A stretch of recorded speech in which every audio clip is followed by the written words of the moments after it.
delighted to be joined by Max Portnoy from Tallah here on Mosh Talks. Max, I've been dying to do this chat because there's something that I particularly love about your band, and that is front and center that you put forward the idea that you are a nu metal band. Where does that come from? Because for too long, to me, nu metal was seen as a dirty word, but I feel like the tide is turning on that. Mm-hmm. I still think some people give that name crap, but I mean, it's something that we, as a band, you know, all of us kind of grew up listening to nu metal and loving those types of bands. So when it came to writing for this, for Tallah or whatever, that was just kind of like a big influence in what we were doing. And obviously we didn't want to just be another nu metal band. Like we didn't want to just sound like straight out of the 90s or whatever. So we took, even though we do have that influence, we want to take other modern day influences and mix it together and kind of do our own thing with it. But yeah, whenever someone listens to our music, they're like, oh, you guys totally have a nu metal feel with it, but it's like, it's got its own twist to it, which is kind of what we're going for. I like that, because to my ears, when you reach outside to bring in those new influences, it's not necessarily from the world of metal that you're bringing things in. Like, what are the aspects that people that might just know about metal? What other aspects have you incorporated into Tallah? Obviously there's a bit of rap in there, but I guess that kind of comes with nu metal a little bit. We've done. I was thinking more production and the actual like the twist of things in terms of modern glitchy type sounds that you use on the record. So we actually had a lot of fun messing around with that because that was something in the demo stages we never really got to do. So once we were in the studio with Josh, he had like millions of different cool samples and weird things we can mess with. So we got to lay in all these like industrial like metal shit and like kind of like these trap industrial sounds that we got to mix in too. And we actually brought along someone to do turntables and different samples and weird stuff. So we got to experiment a lot with sort of scratches and different samples that we can mix in along with all the industrial trap hip hop type stuff too. Coming at shit from the percussive side, that's got to be even more exciting to have the turntable, because when it's used in nu metal, it's used in that punchy, rhythmic way to interact with you as much as anyone else, right? Yeah. That was a lot of fun. That's something we've always been wanting to add, like ever since the beginning, but it's kind of hard to find anyone that plays turntables nowadays, especially in metal. So, but it took us a while to find someone, but we got someone, and it's a lot of fun to mess with that and do it, because we actually did a lot of percussive stuff too, along with the turntables. I recorded like extra tom parts and keg parts and just whatever weird percussion instruments we found lying around Josh's studio. So it was a lot of fun to mess with that. And the turntables opened up a new element because it's kind of like you can lay that into certain instrumental sections and it almost acts like what like a vocal part would do, but it's not vocals. So we have like, for example, in Overconfidence, like the breakdown and the bridge that hits, like the first half has turntables doing its thing over it, and then the second half is vocals. And it's kind of like there's a lead going through the whole time, even though the turntables are really percussive and rhythmic, and the vocals, you know, it's obviously lyrics and vocals there. But yeah.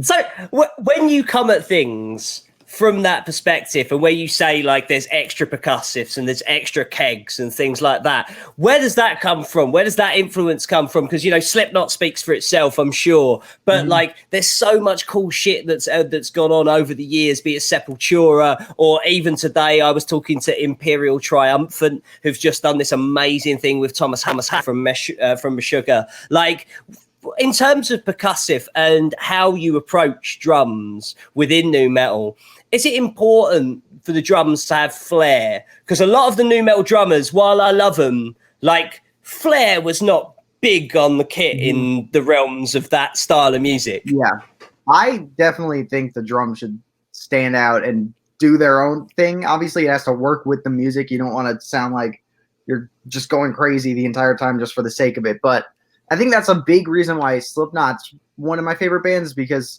the early albums, even though they're very much nu metal, Joey didn't hold back on the drums and anything. So a lot of like the more, I guess, I don't want to say generic, but like the more straight ahead new metal bands, the drums are just kind of there. They just kind of sound like not a drum machine, but they're just playing the parts. Whereas like Slipknot does, they go all out with the drums and do really creative stuff. And I think that's kind of what I want to do. I don't want to just play basic drum beats to match the guitars or whatever. I want to do something that stands out. And with the percussion, there's so many different elements and things you can add and layer it in to make it sound even cooler. And I think that's just like a creative thing that I love to do, is like once the drum tracks are done, I'm always like, there's more, we can do more. So I just run around figuring out what kind of other cymbals I can just layer in, or other toms or weird shit I can hit. So I think it's just like a creative thing at that point with all the layers. Like, as someone clearly passionate about the instrument that they play, something that's always interesting to me in terms of the drums is with people that are guitar players, they can have a signature guitar tone, right? And vocals speak for themselves. When it comes to the drums, you really got to have something super unique in terms of your playing style for people to instantly, the second they're playing, like you can go, that's Travis Barker, that's Joey Jordison, that's I don't know, Chris Adler. Like there are people that you just, the second you hear them, you know. What's Max Portnoy's brand of drums?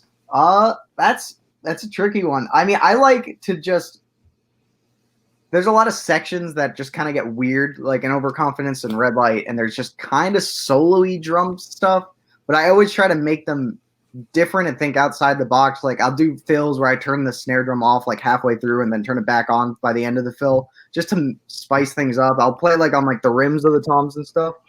I definitely, a big thing too is a lot of bands are, they kind of do the same snare drum tone at this point. So I actually had Tim make me like a custom piccolo snare, because they didn't really have any other piccolo snares. So I hit them up. I was like, is there any chance I can get this for the album? Because I'm really going for that sound. So they hooked me up with one, and I just turned it up really tight. And I love having like the sustain and the ring on the snare, because I think it adds more character to it rather than just like a thuddy, muted sort of sound. So I like having it just sound chaotic to match the rest of everything that's going on. So that's a big part for me. That's fascinating to me, because like you can hear like the snare has a certain sort of snap to it. It's not fat and ringy, like it's really punchy and snappy. And like I guess when you say turn the snare off, everyone instantly thinks St. Anger. Is that a similar kind of sound that you're thinking, that kind of most Kong style snare sound? I'm not entirely. I have heard Justin mention that though, but when I was saying turn the snare drum off, I was referring to like just taking the wires, like loosening it and kind of turning it into like a Danny Carey snare type thing. I hear you. Right. Gotcha. Yeah. Right. And something that's outside the box when it comes to the style of music that you play is, am I right in saying that the record is a concept album? Yeah, mainly lyrically. We didn't go into it like a full-on concept album where like every song is like reusing themes and kind of doing, it's not like a scenes from a memory type concept album, but lyrically there's a full thing. And I did want to add in musical reprises and stuff like that. So like the first track on the song, No One Should Read This, obviously lyrically it references Placenta, but I also had some musical reprises in there as well. And a big part of it too was like we wanted it to when you listen to it from start to finish, kind of seem like one big song, one big story. So in that aspect, it definitely is a concept album where you put it on and it's kind of one giant piece. That's only what we were going for, rather than it being like this song introduces all these ideas and then the next song uses this one and the next one uses that one and then it goes back to this. It's not like it's constantly reusing stuff. It's more like a one giant piece of music. It sounds more like a sonic concept than telling a story, right? Yeah. I mean, lyrically, obviously the story's there, but musically it's kind of like you start here and everything kind of flows into each other. So you hear everything blending and you don't really notice any changes or like stopping points. So that's kind of what we were going for musically. I hear you. So tell me a bit about the story itself. Okay, so I don't want to put words in Justin's mouth because he's the one that wrote it. I didn't do the lyrics. I just do the music. But essentially, it's about a guy who's in his like 20s, and he's essentially been locked in his house by his mother, who's extremely overbearing, and she doesn't want him going out into the world or anything. So she keeps him in this house, locked up. And obviously, after 20 years of being stuck in the same house, not really talking to anyone or seeing anything beyond that house, he kind of just goes crazy, and you get to watch that story unfold. And eventually he ends up killing his mother, and just because he's so pent up and angry about what she's done and at her and everything. There's a lot of layers too, like she wishes he was a daughter and everything, and he obviously is a male, and he feels like he let her down for that. So there's a lot of stuff. There's actually a series I'm gonna self-promote right now on our YouTube channel where Justin walks through every single song and goes through the story like step by step. So if you want a more definitive answer, very detailed, you can watch him talk about that. But that what I just said is pretty much the loose concept. And did you approach writing because there'd been an EP and because the band have been around for the last 2-3 years, has it been all roads lead to this record coming out on October 2nd? Pretty much. I mean, we've been hyping this thing up for a long time. When we released our EP, No One Should Read This, back in 2018, we were unsure if that was going to end up being a full album or not. Because it was originally just Kungin, Placenta, We the Sad, Cottonmouth, Red Light. But the label was just like, we should really use those songs again. So when the label was talking about reusing them, I talked to Justin. We're like, we should just extend it, make it the full concept. Because Justin originally lyrically was like, had a plan for a full album. But we only had 5 songs at the time for the EP. So yeah, we turned it into a full album. We've just been really drilling those and trying to get this storyline across in all of our different kinds of art that we do. And we're just really pumped for October 2nd for everyone to really hear the full thing. And because it's coming out in bits and pieces, and everyone seems to be loving it. So once they can get the full listen to it from track 1 all the way to the end, I think people are going to really love it. And this album is begging to be played live. And that's a fucking problem in 2020. Yeah. Is it even more climbing the walls that your record is coming out and there's not that release of like you release your music and then there's the primal feeling of being on stage and delivering it to people? Like, are there any plans in any way to get your music out to people in the meantime beyond just the record? Yeah. So obviously, like you were saying, it kind of sucks, especially this is our debut album. So we're like ready to just get out and be on the road 24/7 pretty much. But, things happen. So we have to work around it and do our best. So I can't go into too much detail because we haven't really talked about it yet. But we do plan on doing something for around the release date.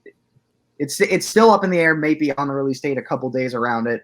But we're planning something to let everyone see kind of our full vision, hear everything, see us playing it. So there'll be something. People will, even though we can't go out on tour and they can't come see a show, they'll be able to experience something very similar. Max, keep us up to date and come back after the records come out and we'll speak more about the album and the reaction and anything that you do in the meantime around what you were just talking about.